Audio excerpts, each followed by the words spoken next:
All welcome back to my channel. Super കൺമണിയുടെ episode റിവ്യൂയിലേക്ക് അവർക്ക് സ്വാഗതം. ഇന്നത്തെ എപ്പിസോഡിൻ്റെ മെയിൻ ഹൈലൈറ്റ്സ് എന്ന് പറയുമ്പോൾ അതിനെ എടുത്തു പറയേണ്ട കൃഷിനെ കുറിച്ചാണ്. അങ്ങനെ മാലപ്പടക്കം പൊട്ടിക്കാനായി കൃഷി വരുമ്പോൾ അത് നനഞ്ഞ ഓലപ്പടക്കമാക്കാൻ മാനസ വൻ സർപ്രൈസുകളുമായി കൃഷിൻ്റെ അടുക്കലേക്ക് എത്തുന്നു. മാനസയുടെ സർപ്രൈസുകൾ കണ്ട് ഭൂമി പിളർന്ന് താഴേക്ക് പോയാലോ എന്ന് ആലോചിച്ച് നിൽക്കുന്ന കൃഷിനെയാണ് ഇന്നത്തെ എപ്പിസോഡിൽ മെയിനായിട്ട് കാണിക്കുന്നത്. അപ്പോൾ ഇന്നത്തെ എപ്പിസോഡിലേക്ക് കടക്കാം. ഇന്നത്തെ എപ്പിസോഡിൽ അതിന് കാണിക്കുന്ന അമ്മായിമാരെയാണ്. അങ്ങനെ അമ്മായിമാർ കൃഷി പറഞ്ഞിട്ട് പോയ കാര്യങ്ങളെക്കുറിച്ചൊക്കെ ഇങ്ങനെ ആലോചിച്ച് നിൽക്കുമായിരിക്കും. ആ സമയത്ത് പെട്ടെന്ന് സുലു ബാക്കി രണ്ടുപേരടുത്തായിട്ട് പറയുന്നുണ്ട്, എന്തുകൊണ്ടായിരിക്കും നമുക്ക് മുമ്പ് കൺമണിയുടെ കൂടെ നിൽക്കാൻ തോന്നുന്നത്, ആ സമയത്ത് എന്താ നമ്മുടെ ബുദ്ധിയിൽ ഇതൊന്നും ഉദിക്കുന്നത് എന്നൊക്കെ ഇങ്ങനെ പറയുന്നുണ്ട്. ആ സമയത്ത് ബാക്കി രണ്ടുപേരും ഇങ്ങനെ കൺമണിയെക്കുറിച്ചൊക്കെ പറയുന്നുണ്ട്. പിന്നീട് കാണിക്കുന്ന കൃഷ്ണയാണ്. അങ്ങനെ കൃഷി എല്ലായിടത്തും അലിഞ്ഞ് കഴിഞ്ഞ് നടന്നതിന് ശേഷം രാവിലെയാണ് വീട്ടിൽ എത്തുന്നത്. ആ സമയത്ത് ആദ്യം തന്നെ വിളിക്കുന്ന മഹിയാണ്. അങ്ങനെ മഹി ഉറക്കത്തിൽ നിന്ന് എണീപ്പിക്കുന്നുണ്ട് കൃഷിൻ്റെ കോള്. എന്നിട്ട് മഹി കോൾ എടുത്തതിന് ശേഷം എന്താണെന്ന് ചോദിക്കുന്നുണ്ട്. ആ സമയത്ത് കൃഷി പറയുന്നുണ്ട്, എടാ എനിക്ക് കൺമണിയെ കല്യാണം കഴിക്കണം എന്ന്. ആ സമയത്ത് മഹി പറയുന്നുണ്ട്, ആയിക്കോട്ടെ നീ ഇപ്പം തന്നെ പേണെ പോയി കല്യാണം കഴിച്ചു കൺമണി, അതിനിപ്പോൾ എന്നെ വിളിച്ച് എന്തിനാ ശല്യപ്പെടുത്തുന്നതെന്ന് ചോദിക്കുന്നുണ്ട്.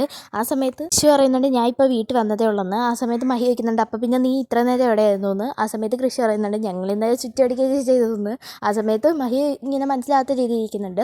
ആ സമയത്ത് കൃഷി ആണെങ്കിൽ ഇന്നലെ നടന്ന സകല കാര്യങ്ങളും മഹിയെടുത്ത് വള്ളി പുള്ളി തെറ്റാ പറയുന്നുണ്ട്. ശേഷം കൃഷി ആണെങ്കിൽ പിന്നെയും പറയുന്നുണ്ട്, എടാ മഹി എനിക്ക് കൺമണിയെ കല്യാണം കഴിക്കണം എന്ന്. ആ സമയത്ത് മഹി പറയുന്നുണ്ട്, എടാ അതൊക്കെ വട്ടാടാന്ന്. ആ സമയത്ത് കൃഷി പറയുന്നുണ്ട്, അതെ ഈ വട്ടിന് ഒരു മരുന്നേ ഉള്ളൂ, കൺമണിയെ കല്യാണം കഴിക്കണം എന്ന് പറയുന്നുണ്ട്. ഇദ്ദേഹക്കുന്ന മഹിയാണെങ്കിൽ ഉടനെ പറയുന്നുണ്ട്, എടാ എന്നോട് ഇതൊന്നും പറഞ്ഞിട്ട് ഒരു കാര്യമില്ല, നീ പോയി നിൻ്റെ വീട്ടിൽ ഇതൊക്കെ പറയാൻ പറയുന്നുണ്ട്. ആ സമയത്ത് കൃഷി പറയുന്നുണ്ട്, അതെ ഞാൻ ഇപ്പോൾ വീട്ടിൽ എല്ലാവരോടും ഇത് പറയാൻ പോവാടാന്ന് പറയുന്നുണ്ട്. ഇതേക്കുന്ന മഹിയാണെങ്കിൽ കൃഷ്ണന് ഭയങ്കര പ്രോത്സാഹനമാണ്. എന്നിട്ട് മഹി പറയുന്നുണ്ട്, എടാ പെട്ടെന്ന് ഈ ചെന്ന് പറഞ്ഞു എന്ന് പറയുന്നുണ്ട്. അങ്ങനെ കോള് കട്ട് ചെയ്യുന്നുണ്ട്. എന്നിട്ട് മഹി ഇങ്ങനെ പറയുന്നുണ്ട്, അവിടെ ഇനി എന്തൊക്കെ സംഭവിക്കുമോ ആവോ എന്നിങ്ങനെ പറയുന്നുണ്ട്. പിന്നീട് കൃഷി ഭയങ്കര തുള്ളിച്ചാടി വീട്ടിലേക്ക് ഇത് പറയാനുള്ള സന്തോഷത്തിൽ ചെല്ലുന്നുണ്ട്. വലിയ കാര്യത്തിൽ കൃഷി ചെന്ന് കയറുന്നത് മാത്രമേ കൃഷ്ണന് ഓർമ്മയുണ്ടാവൂ. പിന്നെ ആ വീട്ടിൽ നടക്കുന്ന ഒരു സംഭവം കൃഷ്ണന് മനസ്സിലാവുന്നില്ലായിരിക്കും. അങ്ങനെ കൃഷി ചെന്ന് കയറുന്നതേ മാനസ മുകളിൽ നിന്ന് ഇങ്ങനെ പറന്ന് വരുമായിരിക്കും സ്റ്റെപ്പ് വഴി ഓടി. എന്നിട്ട് ഓടി വന്ന് കൃഷിൻ്റെ അടുത്ത് സർപ്രൈസ് എന്ന് പറഞ്ഞിട്ട് കൃഷ്ണനെ കെട്ടിപ്പിടിച്ചൊരു ഉമ്മയൊക്കെ കൊടുക്കുന്നുണ്ട്. ഇതോടുകൂടി കൃഷി അവിടെ ഷോക്കായി നിൽക്കുന്നുണ്ട്.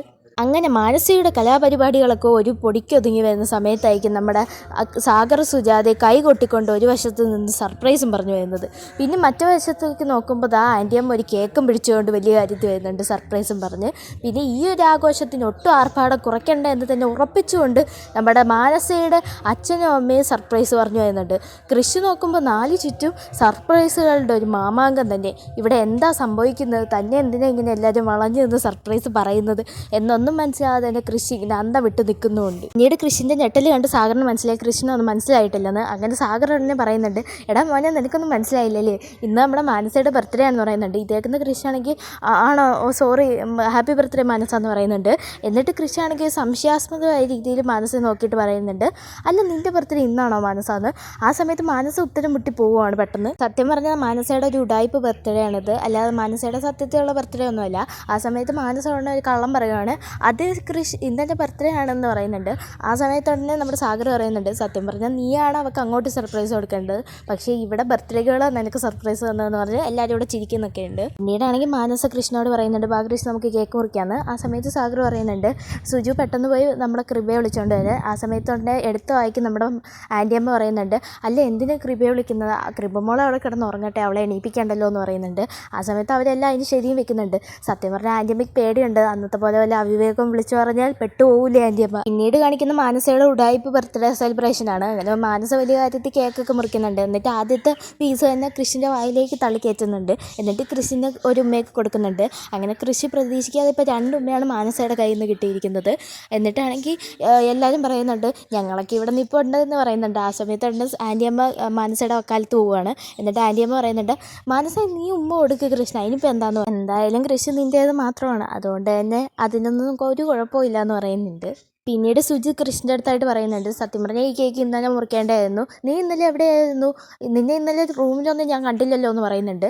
ആ സമയത്തുടനെ കൃഷി ആണെങ്കിൽ ഉത്തരം മുട്ടി പോവുകയാണ്. ആ സമയത്തുടനെ കൃഷി ഞങ്ങൾ ആൻറ്റിയമ്മ രക്ഷിക്കുന്നുണ്ട്. എന്നിട്ട് ആൻറ്റിയമ്മ പറയുന്നുണ്ട്, ഞാൻ ഇന്നലെ രാത്രി മഹിയെ വിളിച്ചു, അപ്പം മഹി പറഞ്ഞു കൃഷി മഹിയുടെ കൂടെ ഉണ്ടെന്ന് എന്ന് പറയുന്നുണ്ട്. അപ്പോൾ ഇത് കേൾക്കുന്ന കൃഷി ആണെങ്കിൽ ഇങ്ങനെ ആൻറ്റിയമ്മയെ ഒരു സംശയാസ്പദമായ രീതിയിൽ നോക്കുന്നുണ്ട്. അങ്ങനെ ഇതെല്ലാം കേട്ട് ചത്ത് നിൽക്കുന്ന കൃഷ്ണനായിട്ട് അടുത്ത സർപ്രൈസ് പൊട്ടിക്കുന്നത് നമ്മുടെ സാഗറിനെയാണ് കാണിക്കുന്നത്. അങ്ങനെ സാഗർ പറയുന്നുണ്ട്, കൃഷി ഇതൊന്നും അല്ല, ഇനി മറ്റേ സർപ്രൈസ് ഉണ്ട് എന്ന് പറഞ്ഞിട്ട് പറയുന്നുണ്ട്.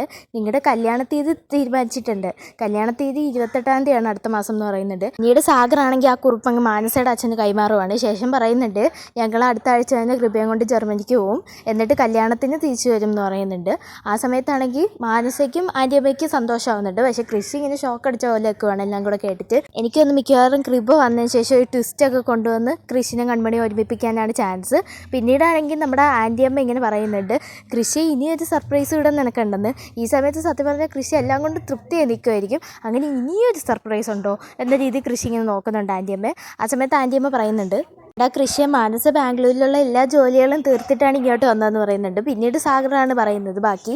അങ്ങനെ സാഗർ പറയുന്നുണ്ട്, അതുകൊണ്ട് തന്നെ മാനസയെ ഇനിയും ഇവിടുത്തെ കമ്പനിയിലേക്ക് പോസ്റ്റ് ചെയ്തിരിക്കുകയാണ്. ഇവിടുത്തെ കമ്പനിയിൽ GM ആയിട്ടാണ് പോസ്റ്റ് ചെയ്തിരിക്കുന്നത്. പക്ഷേ മുമ്പത്തെ പോലെയൊന്നുമല്ല, ഇപ്പം മാനസയ്ക്ക് കൂടുതൽ അധികാരങ്ങളും അവകാശങ്ങളും കമ്പനി കാണും.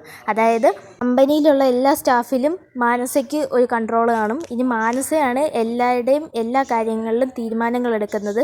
ഈവൻ ഈ ചെയർമാനായിട്ടുള്ള എനിക്ക് പോലും പ്രത്യേകിച്ച് തീരുമാനം കാണില്ല ഒരു കാര്യങ്ങളിലും. പിന്നെ അതുമാത്രമല്ല, മാനസയ്ക്ക് നമ്മളിലായാലും കൺട്രോളുണ്ട്. അതായത് എൻ്റെയും നിൻ്റെയും കാര്യത്തിലും കൺട്രോൾ ചെയ്യാൻ പറ്റും മാനസയ്ക്ക്. പിന്നെ മറ്റൊരു കാര്യം കൂടെയുണ്ട്, ഇനി നമ്മുടെ കമ്പനിയിലേക്ക് ഒരു പുതിയ ഇൻവെസ്റ്റർ കൂടെ വന്നിട്ടുണ്ട്. ആ ഇൻവെസ്റ്ററിനെ കൊണ്ടുവന്നിരിക്കുന്നത് മാനസയുടെ അച്ഛനാണ്. അതുകൊണ്ട് തന്നെ ഇനി അതെൻ്റെ കമ്പനിയല്ല, ഇനി നിൻ്റെയും മാനസയുടെയും കമ്പനിയാണത്. അതുകൊണ്ട് ഭാര്യയും ഭർത്താവും കമ്പനി നോക്കിക്കോണം എന്ന് പറയുന്നുണ്ട്. ഇതേക്കുന്ന കൃഷിയാണെങ്കിൽ ഇങ്ങനെ അച്ഛൻ ഇതൊക്കെ എന്തൊക്കെയാണ് പറയുന്നതെന്ന് മനസ്സിലാവാതെ ഇങ്ങനെ നിൽക്കുന്നുണ്ട്. പക്ഷേ മാനസ 32 വല്ലം കാണിച്ചിങ്ങനെ കിളിച്ചുകൊണ്ട് നിൽക്കുന്നുണ്ട് അവിടെ. പിന്നീട് കൃഷിയാണെങ്കിൽ കിട്ടിയ ചാൻസിൽ ആ ഒരു ബർത്ത്ഡേ ആഘോഷത്തിൽ നിന്നൊക്കെ ഇറങ്ങി ഓടി റൂമിലേക്ക് ചെല്ലുന്നുണ്ട്. എന്നിട്ട് മഹിയെ വിളിക്കുന്നുണ്ട്. ആ സമയത്ത് മഹിയെ അടുത്ത് കൃഷി ഇങ്ങനെ ചോദിക്കുന്നുണ്ട്, എടാ നിന്നെ ഇന്നലെ രാത്രി ആൻറ്റിയമ്മ വിളിച്ചോന്ന്. ആ സമയത്ത് മഹി പറയുന്നുണ്ട് ഇല്ല. ആ സമയത്ത് കൃഷി ചോദിക്കുന്നുണ്ട് സത്യമായിട്ടില്ലേ. ആ സമയത്ത് മഹി പറയുന്നുണ്ട് അത് സത്യമായിട്ട് എന്നെ വിളിച്ചിട്ടില്ലെന്ന്. ആ സമയത്ത് കൃഷി പറയുന്നുണ്ട്, അപ്പം നമ്മൾ കരുതിയ പോലെ അല്ല ആൻറ്റിയമ്മ, അതുക്കും മേലെയാണ് അപ്പം ആൻറ്റിയമ്മ എന്ന് പറയുന്നുണ്ട്. ആ സമയത്ത് മഹി ഇങ്ങനെ പറയുന്നുണ്ട് എന്താടാ പറ്റിയതെന്ന്. ആ സമയത്ത് കൃഷി പറയുന്നുണ്ട് എല്ലാം ആൻറ്റിയമ്മയുടെ പ്ലാനാണ്. അപ്പോൾ ആൻറ്റിയമ്മ പ്ലാൻ ചെയ്ത് സ്ക്രിപ്റ്റ് ഉണ്ടാക്കി, അത് തന്നെയാണ് നടന്നത്.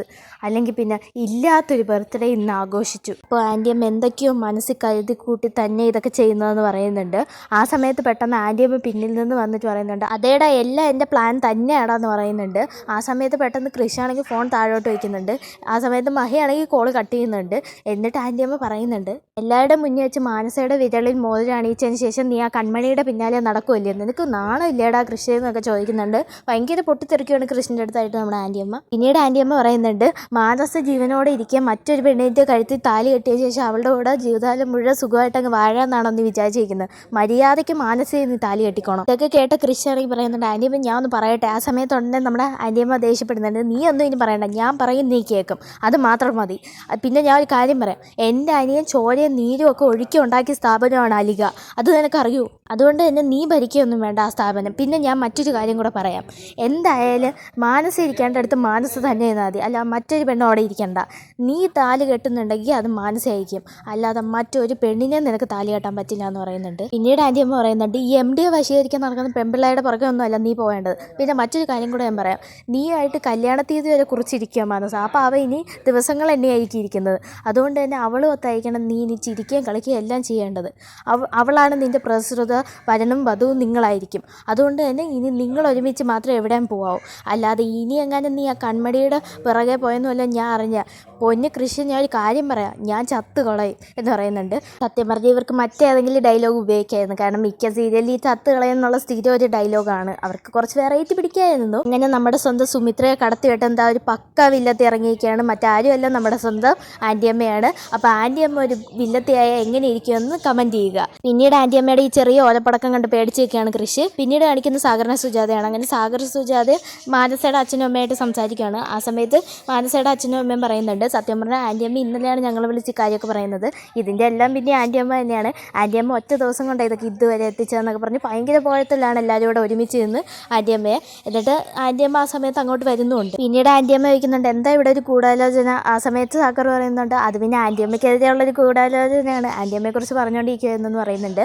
ആ സമയത്ത് ഉടനെ നമ്മുടെ മാനസ ആൻറ്റിയമ്മയുടെ അടുത്ത് പറയുന്നുണ്ട് ആൻറ്റിയമ്മ എല്ലാ കാര്യത്തിലും നന്ദിയുണ്ടെന്ന്. പിന്നീട് ആൻറ്റിയമ്മ പറയുന്നുണ്ട് മാനസയെ നീ എൻ്റെ കൂടെ ഒന്ന് വന്ന് എനിക്ക് ഇതിൻ്റെ അടുത്ത് കുറച്ച് കാര്യങ്ങൾ സംസാരിക്കേണ്ടെന്ന്. അങ്ങനെ മാനസയെ പിടിച്ചുകൊണ്ട് ആൻറ്റിയമ്മ ഒരു മൂലയിലേക്ക് പോവുകയാണ്. എന്നിട്ട് ആൻറ്റിയമ്മ മാനസയുടെ അടുത്ത് പറയുന്നുണ്ട് നിനക്കറിയാമല്ലോ ഞാൻ ഇത്രയും പെട്ടെന്ന് എത്ര കഷ്ടപ്പെട്ടാണ് ഇതുവരെ കാര്യങ്ങൾ എത്തിച്ചതെന്ന്. ആ സമയത്ത് മാനസ പറയുന്നുണ്ട് അതേ ആൻറ്റിയമ്മ എനിക്കറിയാമെന്ന്. എന്നിട്ട് പിന്നീട് നമ്മുടെ ആൻറ്റിയമ്മ പ്ലാനുകളൊക്കെ അങ്ങ് നിരത്തി മാനസയെടുത്ത് വിസ്തരിച്ച് കൊടുക്കുവാണ്. നമ്മൾ ഇത്രയും നാളും വിചാരിച്ച പോലെ ഒന്നുമല്ല കാര്യങ്ങൾ.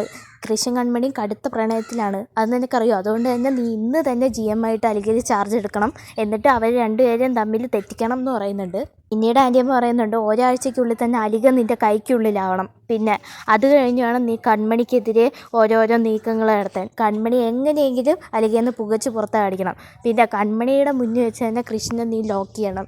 എന്നിട്ട് കൺമണി കാണേ നീ ലോക്ക് ചെയ്യണം. അങ്ങനെ കൺമണിക്ക് കൃഷ്ണൻ്റെ മേലെ ഒരു സംശയം ഉണ്ടാവണം. അങ്ങനെ കൺമണിയും കൃഷ്ണനും തമ്മിൽ അടിച്ച് പിരിയും.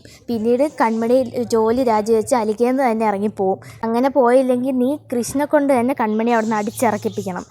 അത് മാത്രമല്ല അവൾക്ക് തോന്നണം നീയും കൃഷ്ണനും തമ്മിൽ പ്രണയത്തിലാണെന്നും നിങ്ങളെ ഒരിക്കലും പിരിക്കാൻ പറ്റില്ലെന്നും അതിന് പറ്റിയ സാഹചര്യങ്ങളൊക്കെ നീ തന്നെ ഉണ്ടാക്കണം എന്നും പറയുന്നുണ്ട്. ഈ സമയത്ത് മാനസയാണെങ്കിൽ ആൻറ്റിയമ്മയ്ക്ക് വാക്ക് കൊടുക്കുന്നുണ്ട് ഞാൻ അങ്ങനെ തന്നെ ചെയ്യാം ആൻറ്റിയമ്മ എന്ന് പറയുന്നുണ്ട്. പിന്നീട് കാണിക്കുന്നത് കൺമണിയുടെ വീടാണ്. അവിടെ അടുക്കളയിൽ അമ്മായിമാരെയും പിന്നെ ധനലക്ഷ്മിയാണ് കാണിക്കുന്നത്. പിന്നീട് അമ്മായിമാരാണെങ്കിൽ ധനലക്ഷ്മി അടുത്തായിട്ട് ചോദിക്കുന്നുണ്ട് അല്ല നീ ഇന്ന് രാവിലെ അടുക്കളയിൽ കയറിയൊന്ന്. ആ സമയത്ത് ധനലക്ഷ്മി പറയുന്നുണ്ട് എന്ത് ചെയ്യാം ആ കൺമണിയില്ലേ അവൾ കള്ളപ്പനി അഭിനയിച്ച് അവിടെ കിടക്കുമല്ലേ മൂടി പൊതച്ച് എന്ന് പറയുന്നുണ്ട്. അങ്ങനെ ധനലക്ഷ്മി കൺമണിയെക്കുറിച്ച് പറയുന്നതായിട്ട് സഹിക്കാൻ വയ്യാതെ ദേഷ്യം വന്ന് അമ്മായിമാർ നിൽക്കുന്നുണ്ട്. വീഡിയോ ഇഷ്ടപ്പെട്ടാൽ ലൈക്ക് ചെയ്യുക, ഷെയർ ചെയ്യുക, സബ്സ്ക്രൈബ് ചെയ്യുക. Thank you.